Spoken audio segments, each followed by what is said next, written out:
How we doing, everybody? Tommy Gun Rici here. Who banging sports talk? I'm back in the lab, rambling and gambling. And today, what I'm going to do is just talk about something pretty basic. But I'll tell you, it's something that now that we're 58, 59 games into the season, I think every team has at least 51, 52. But no one has 60 yet.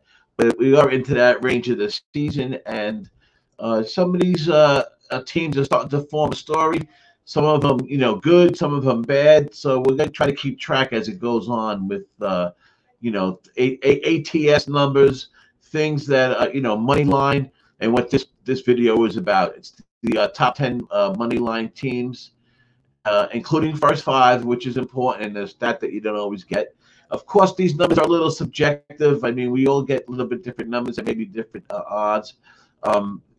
These are just ones that I follow all the time. They're updated every day, and so anyhow, let's get going. And listen, I always say, even if it's basic knowledge, knowledge is good, and sometimes knowledge is always good, and sometimes it's like even these basic things like this, we forget. We forget how.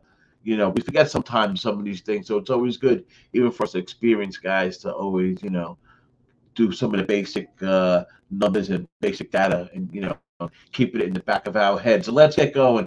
Moneyline top team, no surprise, is with the top team record is not the top team in Moneyline units ones. What I'm going to give you is unit one.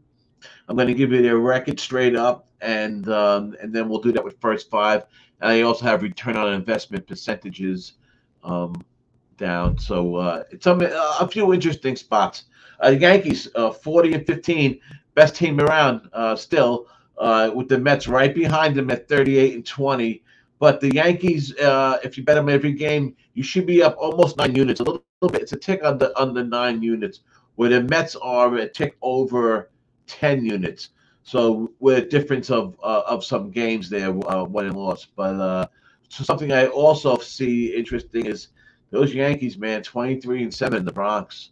So they are doing well at home, and actually so are the Mets, 19-8 at home. So which is great for us New York people. We're getting a good fill of baseball at the beginning of the season. Anyhow, number 3, Houston Astros, always in the mix, 36-20. With about 3.5 units won, if you bet them throughout the year. As far as ROI, the top 3 teams are the Yankees, Mets, and Astros, but in different order. The Mets are the top team return on investment percentage. They're at about a little bit over 18%. The Yankees are at 15, a little bit over 15.5%. 15.6% to be exact is the number I have. The Astros a little bit over 10%. So there's a little bit different than with the straight up and the units one dictate. Number 4, the Dodgers. Now I found this interesting. 35-20, but they are minus 1.37 units on the Dodgers, and I guess that's because of their big and recently just happened with the Pirates added to this. Them losing at minus 360 and minus 3 something and minus 280, whatever the hell it was. So that definitely hit this ROI down. But the Dodgers, even though they're the 4th best team straight up, 35-20, 18-10 away, 17-10 at home, they are minus 1.37 units. So just goes to show you, just betting the favorite doesn't always just correlate to a win. I know people talk about a 73% win rate on like minus 200 faves. What I have is minus 200 faves or more are at about a 71%. What's 73%? 71% now, and it's like a 1.5–2% ROI only on that. So you see the fine line you got to walk if you're playing those kind of numbers all the time. San Diego Padres, number 5.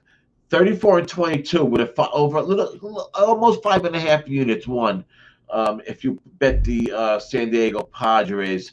As far as in the rankings, actually I was wrong about the ROI rankings. The Astros were number 4, Mets number 1, Yankees number 2. The Padres were number 3 at a 13% ROI with about a almost 5.5 units won. But if those 5.5 units won are correlating to a 13% ROI, so there's some some dog play in there that they hit, so or some low minus 110s, minus that kind of thing.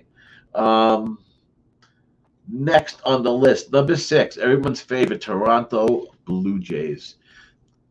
33-22, almost 3.5 units won if you bet them. They have 15-12 away, 18-10 at home. St. Louis Cardinals, number 8, 32-24, about 3.5 units won against the spread. And these against the spread numbers do include the juice, vig and juice. So these numbers are everything like that is built into these numbers. So they should be pretty accurate against what your numbers are. Number 9, the Milwaukee Brewers, another team with a good record, 33-24, 18-14 away, 15-10 at home. But another one, minus 1.60 units. You'd be down betting the Brewers in those 57 games. And rounding it off is number 10, Minnesota Twins, 32-25 with only a 1.31 units won, 15-13 away, 17-12 at home. If the Twins could not play the Yankees every year, they would better have a better record at the end of the year, that's for sure. And then after number 10, I know I said I was going to go to the top 10, but you got the Giants at number 11, another minus. Everybody else is minus now, minus 2.2 units. The Red Sox minus 1.77 units, but they're climbing out of that. So the Braves minus 6.2 units, another one climbing out of it. So you can imagine what the Braves were about a week ago, 10 days ago. Same with the Guardians, who've been winning lately. 12-9 at home, by the way, minus 1.85. So those were the ATS numbers. Let me give you the first 5.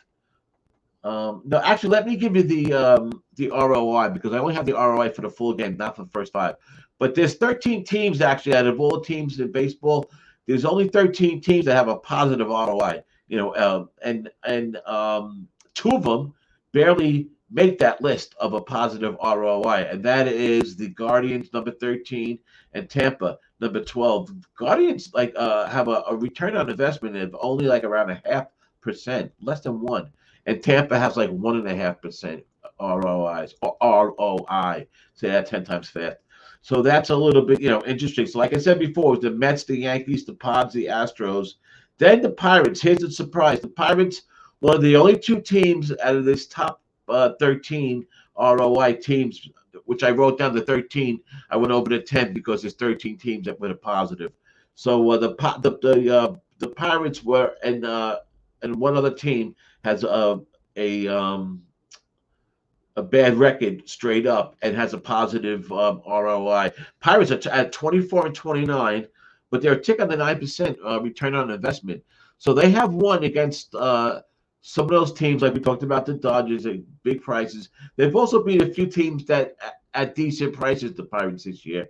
I'm wondering if they're a team that we follow that, look for them against a Met or a Dodger or an Astro or or even a Cardinal, a Guardian, decent teams to good teams, and maybe fade them against the teams that aren't as good, the mid pack to the lower teams. They could be that type of team. We always get 1 or 2 of those teams, and they usually really flourish in the second half. We see what we call a spoiler team, and or teams that like the Nats last year. They were beating good teams, towards the end. And Miami Marlins are famous for that towards the end of the year in September. So anyhow, things like that to keep our eye out on. But the Cards, the Pirates, 9%. Number 6 in the list is the Cardinals at 6.8%. Then the Twins at 6.3%. Orioles, the other team with the losing record, 24-33, but a 4.6 ROI. I am actually taping this video on June 7th, and the Orioles, Lyles is pitching tonight. I am taking the Orioles. They're a plus price. We'll see what happens against the Cubbies. Number 9, Toronto Blue Jays. They're only at a 3.3% ROI, and they're number 9 of the top 13 teams. with a positive. Number 10, the D-backs at 2%. Number 11, the Rangers at 2%. They were a little bit above the D-backs, a tad above 2%. Same with the Rangers. And then we talked about already the Guardians and the Tampa and the Guardians. So there you go. Those are the 13 teams, ROI. Hopefully it makes some sense. Hopefully it's not, it's not too basic for everybody. I think that's I think keeping those kind of numbers in mind are interesting, because you can, form some opinions on what what's going on with those numbers. At least I do. I'm more of a team capper, and I'm more of a guy who looks at season totals, but only use them for comparison. I really concentrate on 30 days and then and 15 days. And then after the All-Star break, I really concentrate on 15 days, last 10 days, series, things like that, because I really feel like the longer the season goes on, there's more trends that we can hit on in baseball. And that's something that I post a lot of picks on my Twitter at Dom541, and they're always shared with at WhoBanginSportstalk, which is at Bangin' Who on Twitter. So what you'll see what the picks I take, I keep to a lot of the same teams. I try to keep, when it gets to the second half, 5 or 6 teams that I truly concentrate on and bet. And this time of year, I'm already dwindling it down. I'm down to about 10 teams right now that most of the time, not all the time, most of the time I'll be betting them in one form or another, not saying, for or against, or it's a total. Okay, first 5. Let me get this going here so we could wrap this video up. First 5 numbers. The number 1 team against the spread, LA Dodgers, 4.85 units you'd be ahead. They're 33, 14, and 8 straight up, the Dodgers. First 5, great record. 17 and 5 away. 17, 5, and 6 away. So, pretty good number right there. The Houston Astros, number 2, 33, 16, and 6, with about a 7.5 units won ATS. 15 and 6 at home. 15, 6, and 1 at home. ATS. So that's another pretty good number, man. These Houston also with the unders, they seem to hit on a lot of unders. I'll have that next video will be about totals, because it's another they're not always correlating to the best teams here that are on top of the money line. That's for sure. So anyhow, we got the Dodgers, we got Houston number 3, we got the Mets at 39 and 16 is their straight up numbers, first 5, but they are 20 wins, 2 losses, and 5 pushes at home. Money line against the spread, the New York Mets. That might be the best record right now with the first 5. That might be the biggest biggest spread there. 20 wins, 2 losses, 5 pushes. Yankees, number 4, they're 39 and 16 straight up. Again, sometimes when I'm telling you about the units won, they're 9.84 units won. You might have a little bit of a difference. I bet we're not more than a half unit or so apart, depending on closing lines and when you bet the game, what have you. But that's why some of these, against the spread stuff is a little bit subjective, but it still tells you the same story, if you ask me. 73%, 71% to me tells you the same story.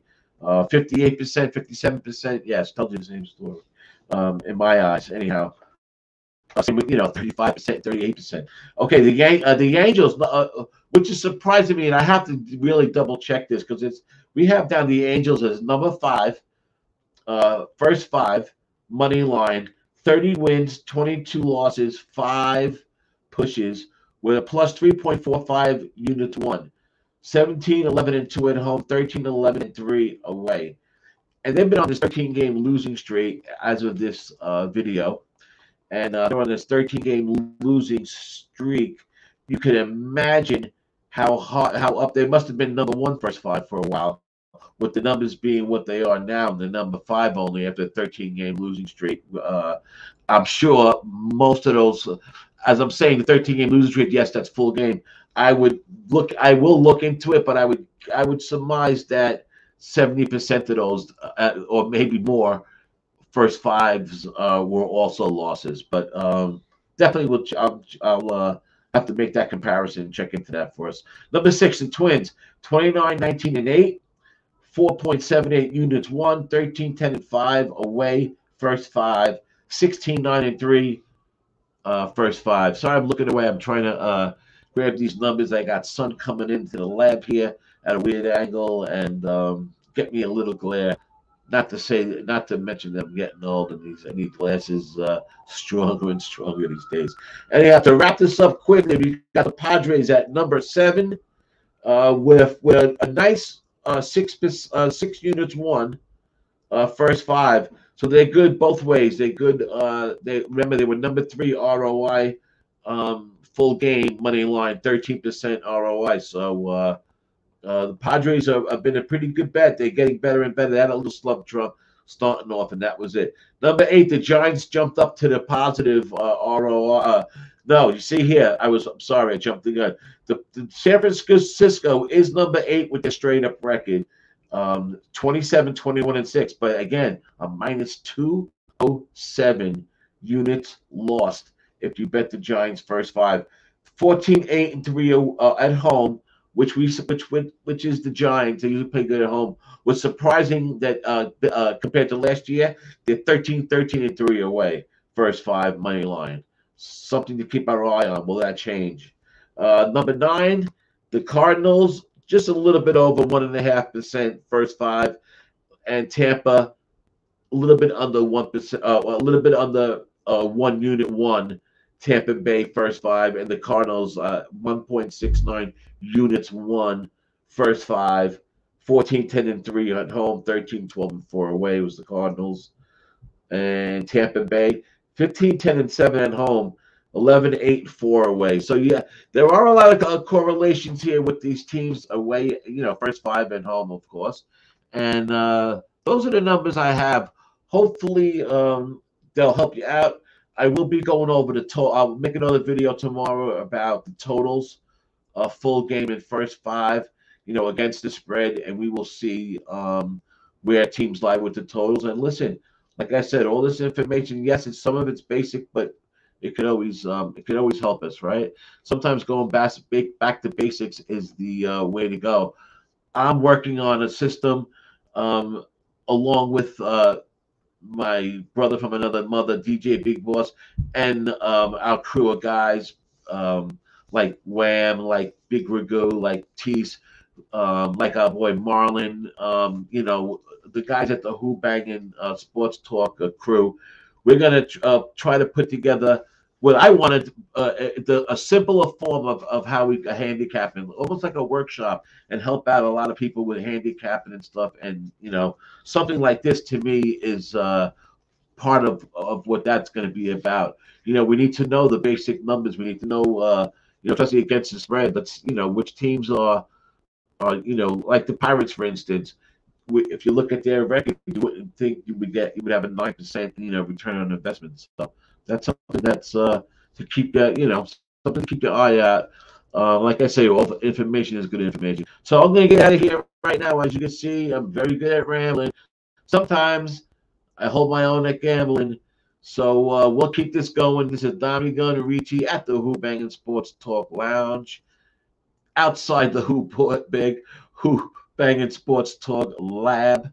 That's it. Keep on getting that lab and lounge mixed up. And there's a whole long hallway you got to walk down to get to that lounge. We have to have that place soundproofed, smoke-proof. You know how that goes. But anyhow, we are in the rambling and gambling, and I will be back tomorrow with a totals video, full game in first 5. Until then, peace.